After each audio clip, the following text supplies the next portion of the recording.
Hello बच्चों, आज का हमारा टॉपिक है Coulomb's law in vector form. देखते हैं vector form of Coulomb's law को। देखिए यहाँ पर हम सबसे पहले इमेजिन करते हैं that is a pair of two like charges, right.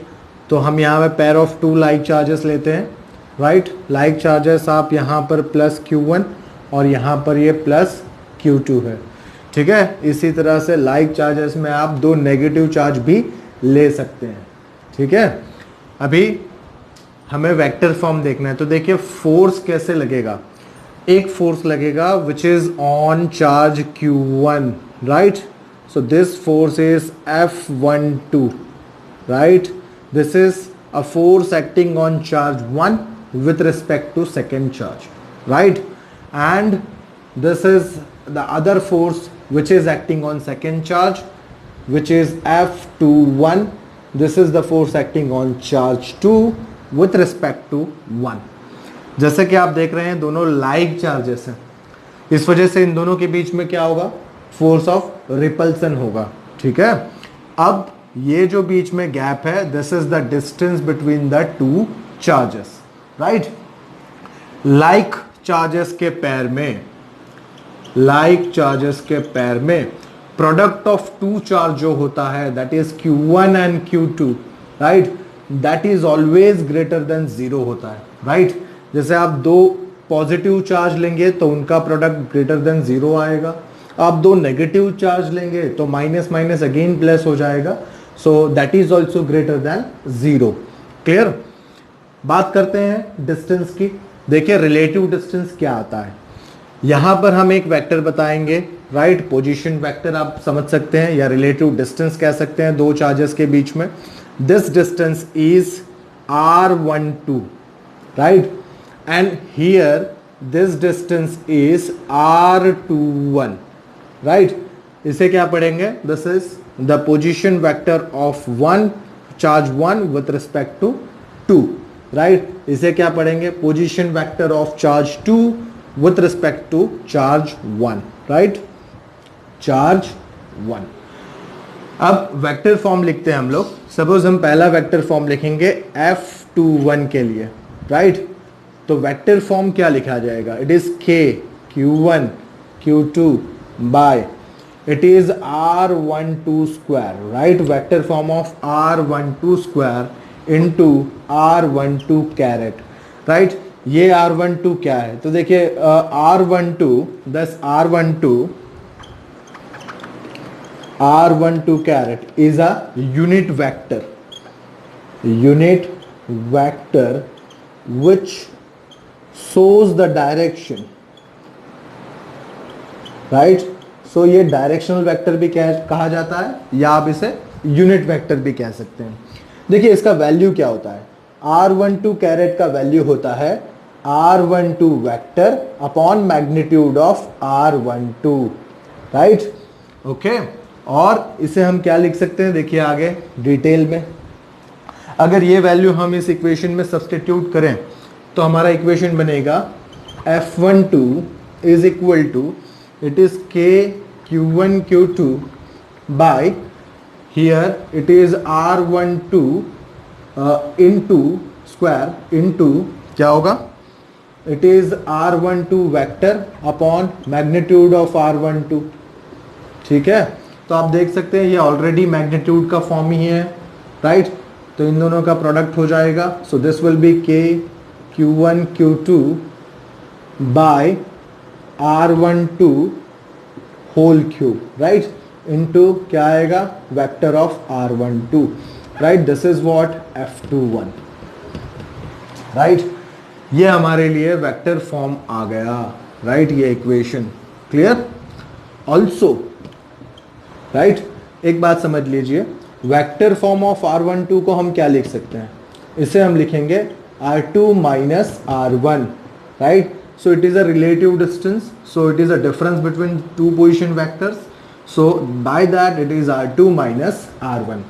अब अगर इस वैल्यू को यहाँ पर सब्स्टिट्यूट करें तो इसका नया फॉर्म क्या मिलेगा, it is R12 is equal to K Q1 Q2 by magnitude of it is R2 minus R1 whole cube into it is r2 minus r1, right, vector. So this is the another form, right, of f21, right. चलिए इसी तरह से अगर मैं f12 लिखना चाहते हैं, अगर हम f12 लिखना चाहते हैं क्या लिखेंगे, राइट, आप इसे नोट डाउन कर लीजिए, कुछ इंपॉर्टेंट बातें हम यहां पर डिस्कस करने वाले हैं, राइट। मैं इसे रब कर देता हूं अभी, देखिए सिमिलरली, राइट, सिमिलरली अगर मैं f12 लिखूं तो क्या होगा, f12, राइट, फोर्स f12 क्या होगा, it is from this equation हम डायरेक्ट लिख सकते हैं, it is k q1 q2 by r21 vector, right, whole square into it is r12 caret, right, ये फॉर्म हो जाएगा, राइट। और इसी को अगर हम वैल्यू सब्सटीट्यूट कर दें अगर इसकी, जो कि क्या है आपको पता ही है क्या होगी इसकी value, it is r21 vector upon magnitude of r21, right, ये हो जाएगा ना।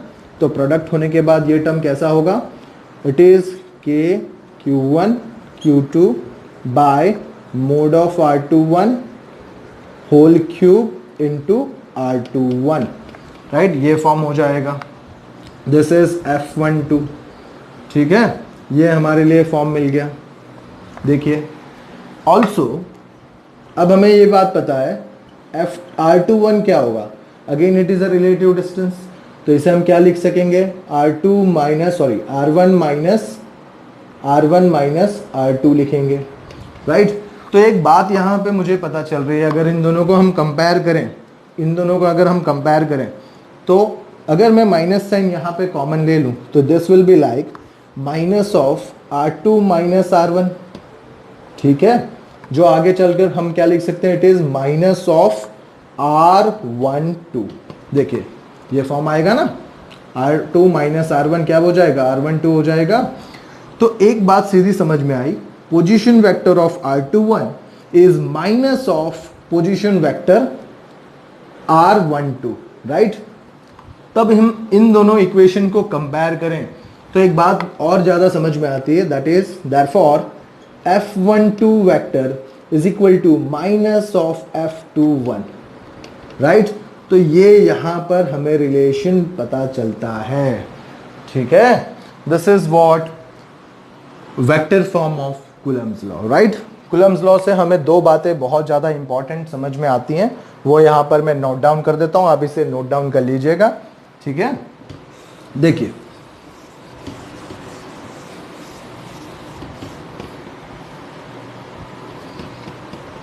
पहली इंपॉर्टेंट बात, important point of Coulomb's law, Coulomb's law, right. देखिए पहला पॉइंट क्या पता चलता है, ये रिलेशन हमें किसी की याद दिलाता है, देखिए आप किसकी याद दिला रहा है, न्यूटन्स थर्ड लॉ याद दिला रहा है ना। तो हम यहां पर पहला पॉइंट क्या लिख सकते हैं, कूलम्स लॉ ओबे Newton's third law of motion, ठीक है, देखिए पता चल रहा है ना यहां पे। सेकेंड बात, आप यहां पर देख सकते हैं direction of force, right, direction of force is always between the line joining the two centre of the charges, right. तो यहां पर क्या कहेंगे हम लोग, कूलम्स लॉ और Coulomb's force always act along the line joining between the center of the charges, right। आप देख सकते हैं कूलम फोर्स हमेशा कहाँ काम करता है, कहाँ एक्ट करता है, it is always act between the line joining the center of the charges, right।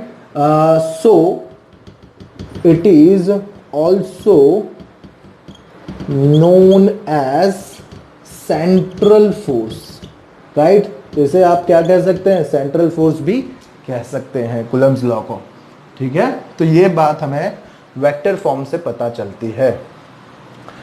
Thank you.